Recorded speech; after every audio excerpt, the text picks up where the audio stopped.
Hello and welcome back to the Nostalgic Futurist podcast.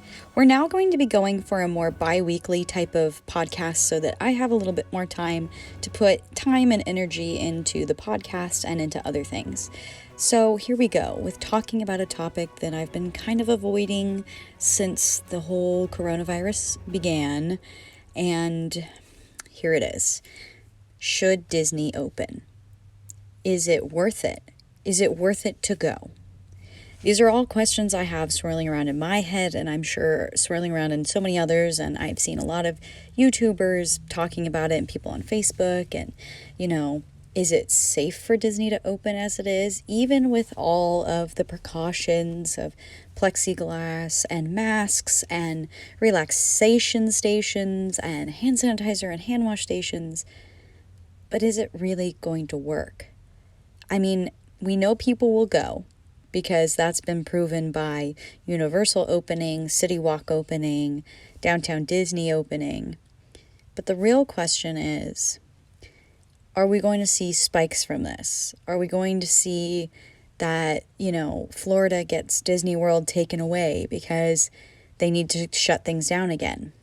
And I think that's the hardest thing for me.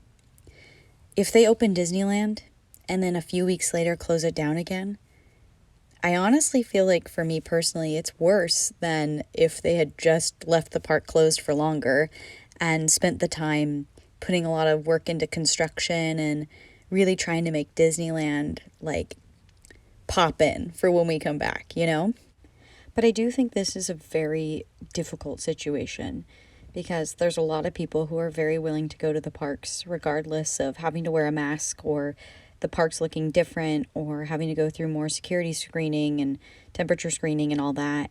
And then you've got people who are like, I love Disney, but I'm going to wait until I feel safe, like there's a vaccine and all those things. I fall into the first camp. I personally feel like I would definitely go to Disneyland and wear a mask, and I'm already a germaphobe, so I wash my hands all the time. But is it going to feel like Disneyland? I've heard that they have announcements playing all the time in Disney World right now to remind you to wash your hands and to wear a mask. And I remember when this all first started, they were doing that at Costco. And I remember walking around Costco with my boyfriend, and they had these speakers everywhere that would be like, please wear a mask and wash your hands. Thank you, from Costco. And it just felt like the world is ending, The Walking Dead is happening, we all better start hiding and learning how to shoot zombies in the head. It was really scary because it felt like things that you see in movies, the movie Contagion. You get to see how a global pandemic affects the world and see the scientists trying to cure it, down to the people who are breaking into each other's houses because the stores are empty and looted, and it's just all of that fear stuff. And I know personally one of the biggest things about Disney that I love is walking around and hearing the ambient music and sound, and that's kind of ruined if they have to play a reminder to wear your mask and wash your hands every 5 to 10 minutes, especially because they feel the need to play it because people don't follow those examples of what to do that's best, and that's hard, is that you're also going to be going to the parks, and if you're a person who firmly believes in wearing a mask, you're going to be upset because you are going to see people who are not wearing masks and are blatantly just I don't want to wear one, and that's going to kind of make you frustrated and worry about your health and kind of might get you fixated on that rather than enjoying your day at Disney. And then there's people on the other side who don't want to wear the mask, and now you have to wear a mask and it's hard to breathe in, and all your photos are going to be of you in masks. And while the younger generation, that's fun and exciting to be oh my God, we lived through this crazy thing, and here's my pandemic photos of me at Disneyland. It just, I don't know, it's a really weird feeling to feel like there's going to be a voice reminding you to do these things instead of listening to, the great Main Street music or things like that. And then another thing that's really troubling to me is seeing these photos of the Jungle Cruise where they have plexiglass to separate people riding on the boat. And, part of the adventure of the Jungle Cruise is the fact that you're all crammed into this boat and that you're like, butt to butt with strangers and you're teetering through the rivers of the world. And I mean, that's part of the ride. And it's not the only one. I mean, I know in Disney World right now, they're not using the full stretching room. Like, you just walk through it. And they can do that because their stretching room isn't an elevator. So in our stretching room, our floor goes down because you have to go under the Disneyland Railroad.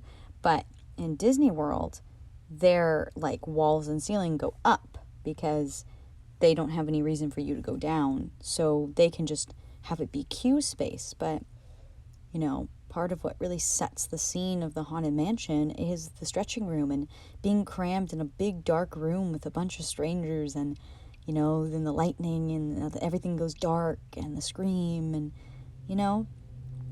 I feel like for me, like, I love Disneyland and I have a very personal relationship with it, but part of what makes each trip memorable and exciting is being around a bunch of strangers and watching people act weird and crazy. And, I told the story about the time that me and my mom got stuck in the queue for Rise of the Resistance, and these two nice women next to us told us all about the Food and Wine Festival, and then we went and did that. And we won't get to have those experiences anymore, at least for now.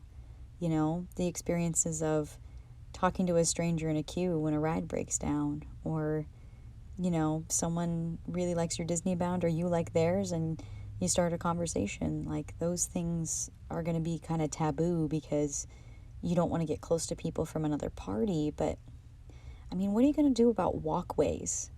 You can separate people in queues, but walkways are, narrow in Disneyland. And they've widened them a lot with the Project Stardust and getting ready for Galaxy's Edge, but on the whole, Disneyland is not built like Disney World.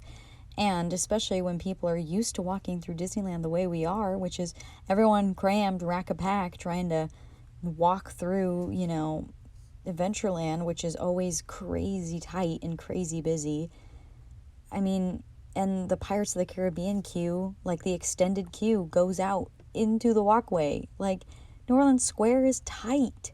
Those little side streets on Main Street are tight. I just have a hard time.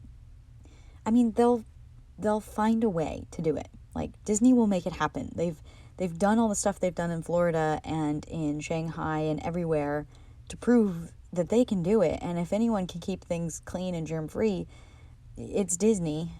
They really will put the time and effort into doing things the way that they are told is correct. But I just wonder if it's worth it. Or would it have been better for Disney to save the money on plexiglass and hand washing stations and blah, blah, blah, and have really spent it on, hey, this is one of the first times, it is the first time ever, that all of our parks are closed. And we could get a lot of construction done, and it's a lot easier to socially distance and work with a smaller construction crew to, like, stay safe and everything, rather than a park full of guests, and really have spent this time to, like, fast track some of the projects we're all waiting for. And then, you could open Disneyland next year and be like, guys, we know it's crazy, but we got Avengers Campus and Mickey and Minnie's Runaway Railway ready for you because you guys were so patient and you waited and we love you, and, do a special, like, hey, thanks for coming back, thanks for returning kind of gift for annual pass holders, and, do extra fun things when people get to come back and not have to wear masks and not have to worry about touching a surface and, oh my gosh, what if I get sick from going to Disneyland, and, what if I get other people sick at Disneyland, and, you worry enough about things at Disneyland because it's a big space and, it's heightened reality. You're trusting your life to gigantic machines and strangers to get you safely through this experience. Disneyland already has so many of its own, I guess, anxieties that you could have that is it worth it to go and be worried about getting COVID the whole time and thinking about hand sanitizing like every 5 minutes because you touched a handle and you had to, sign for your credit card and you had to, and I know they can get around some of it, but at a certain point, like, you got to hold on to something if you're getting on the ride, if it's hard to get into. And what do you do about putting your personal belongings in the bag because other people have put their stuff in the bag on the ride, and maybe they had COVID on their phone and now your phone's in there. I don't know. I just feel like you're going to get people who are super paranoid, and then you're going to get people who don't care. And when you put those two together, it could be pretty miserable. I want Disneyland open so badly, but I think it's a good call to hold off. And maybe that's not a popular opinion. Or maybe it is.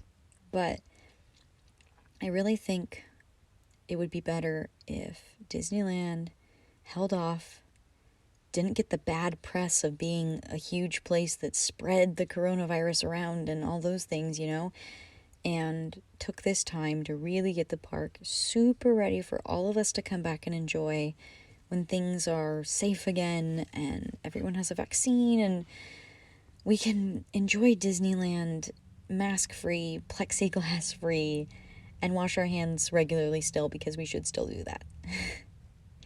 Anyway, thank you all for listening. I finally felt like I was ready to talk about this topic as we enter this phase of Disney World just reopening and Hong Kong Disneyland is now closing again and Disneyland is undetermined. And so I really hope that Disney, if you're out there listening, I think you should wait, really get the park ready for us and open when everyone can go back and just really enjoy the park for what it is. Thank you, and I'll see you guys in 2 weeks.